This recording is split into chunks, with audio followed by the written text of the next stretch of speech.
Olá, colegas.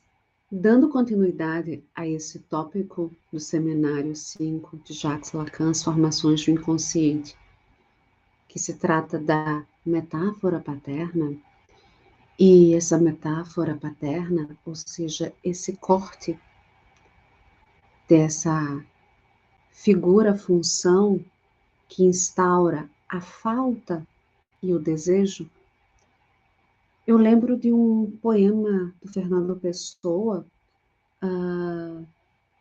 do heterônimo Alberto Caeiras, guardador de rebanhos, quando diz: quem ama não sabe o que ama, nem o que é amar. Por quê?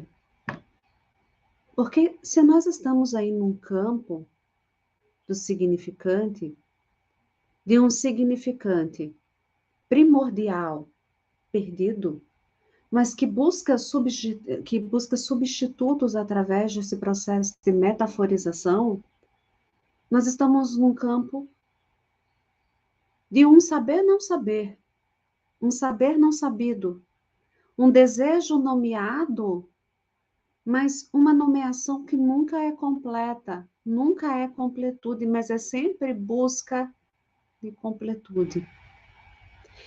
Uma completude que é uma satisfação total, busca de satisfação total. A satisfação perdida também, de que fala Lacan, e que já tratou o Freud, né? E outros teóricos dentro desse campo. Então, o sujeito, dentro do campo da neurose, ele está sempre em busca de uma satisfação. Uma satisfação que, quando é encontrada, ela nunca é total, ela é sempre parcial. A satisfação neurótica é uma satisfação parcial, porque não existe objeto que nomeie o meu desejo. Não existe significante que dê esse nome completo. Ele está perdido, né? Então, nesse sentido, colegas, pensando essa noção de completude, né? O do saber o que é que se deseja, porque o que se deseja é o não saber, a gente entra nessa obra lacaniana no problema do amor. Então, se estendendo um pouco mais, né, eu busco aqui para vocês, para além, né, desse conceito estrito da metáfora paterna, o problema do amor. Porque o problema do amor, para o Lacan, é o da profunda divisão que se introduz no interior das atividades do sujeito. A questão de que se trata para o homem, segundo a própria definição do amor, dar o que não se tem, é daquilo que o homem não tem. Por quê? Porque esse significante está perdido, falo. Esse significante do falo imaginário está perdido. Então, o que o homem sujeito dá é o que ele não tem. Há um ser que também não é falo. Então, a gente entra nessa questão da completude. A busca de dar algo para alguém que não é. De dar esse falo, esse significante, esse objeto, e fazer do outro que também esse objeto, falo, que esse sujeito não é. Por quê? Porque no campo simbólico, esse sujeito é apenas uma representação, um significante, nunca é o falo. É apenas o que, colegas, como nós vimos, um objeto, né? Uma metáfora daquele falo.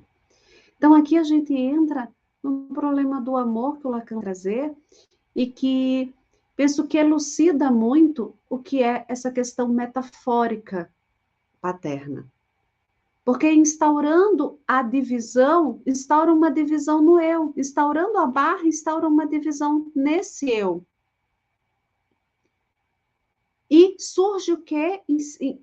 Não só surge, mas coloca esse sujeito no mundo simbólico, em que ele vai se servir da linguagem para falar dele mesmo e das outras coisas. E essa linguagem é o que penetra nas coisas, deixa sulcos, subverte. Ela é individual e ela é subjetivada pelo próprio sujeito. Essa linguagem é uma linguagem do desejo e da demanda do sujeito.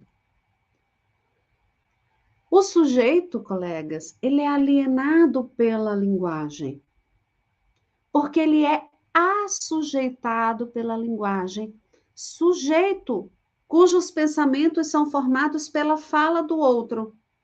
Logo, o desejo desse sujeito, desde o pré-genital, ou seja, o oral e o anal, ele é assujeitado, alienado. Quando Lacan traz a palavra alienação, diz respeito ao assujeitamento da demanda do outro. E a demanda do outro, ou seja, o desejo do outro, é expresso pela linguagem. Por isso que o sujeito deseja é o desejo do outro. O meu desejo é desejo do outro. E o que o sujeito deseja é ser reconhecido pelo outro nesse campo do desejo. A demanda do outro e a demanda do sujeito de ser reconhecido pelo outro estão numa relação recíproca, que é uma relação dialética. Então, relembrando Lacan, toda demanda é uma demanda de amor, porque é uma demanda de reconhecimento pelo outro. E, colegas, o que isso quer dizer? É uma demanda o quê? Objetal. É uma demanda o quê? Simbólica. A demanda desejante é uma demanda simbólica. Ser desejo do outro. Demanda de amor. Então, nós chegamos aí para um desejo para além da demanda, né? O sujeito que reconhece um desejo para além da demanda, um desejo como não adulterado pela demanda, demanda de amor, e situa para além do primeiro outro a quem dirigia a sua demanda, a mãe, né? O desejo que vai para além da demanda, a demanda de amor do primeiro outro, vai ser esse desejo, né? Que é adulterado pelo corte, pela barra. Então, uma demanda que vai se dirigir também é o quê? A esse outro pai, né? E esse pai, ele opera no campo simbólico porque o desejo está obrigado à intermediação da fala. E é patente que essa fala só tem seu estatuto, só se instala, só desenvolve por sua natureza no outro, como lugar da fala, né?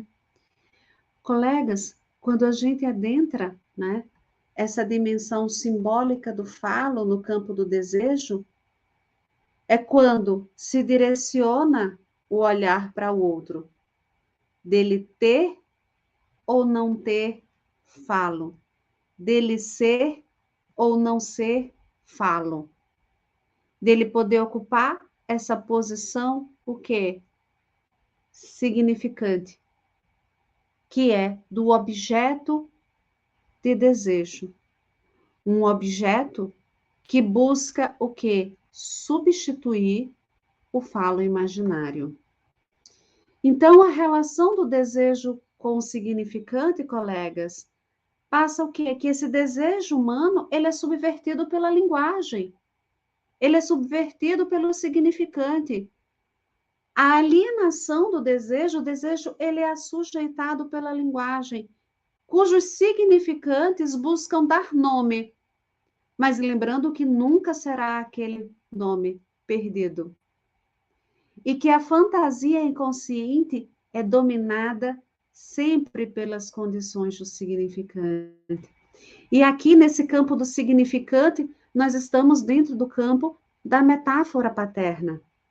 Porque apenas com o corte, com a lei, com a ordem, é que se dá a entrada no princípio da realidade, nós temos aí uma instauração de um super-eu e de um ideal do eu. Então, metáfora paterna é entrada no mundo simbólico, na possibilidade de simbolização, de metaforização do desejo e também o que? De um ideal do eu. Um ideal do eu que vai passar por esse processo identificatório com essa função paterna. Essa função paterna que pode estar, sim, presente numa figura do pai. Então, esse é um ponto importantíssimo. Pensar a função paterna como o que vai proporcionar, vai barrar um vínculo mãe-filho, o falo imaginário, né? Propiciando a possibilidade de representação desse falo a partir de quê? De um falo simbólico, campo do desejo. E um falo simbólico que inaugura a entrada desse sujeito que, no campo dos significantes, que nome eu dou ao meu desejo? Né? E que, dando nome, buscando nomeações numa relação dialética com o outro, também nós temos aí o desenvolvimento do campo do ideal do eu. Sim, porque esse campo de ideal de eu e o campo da simbolização e da metaforização, ele vai estar bastante comprometido, ou, se a gente pudesse dizer, praticamente inexistente, em alguns casos que nós vamos ter o quê? Da clínica das psicoses e das perversões, já que na psicose nós temos a foraclusão e na perversão, colegas, nós vamos ter a denegação ou a negação da função paterna. Obrigada.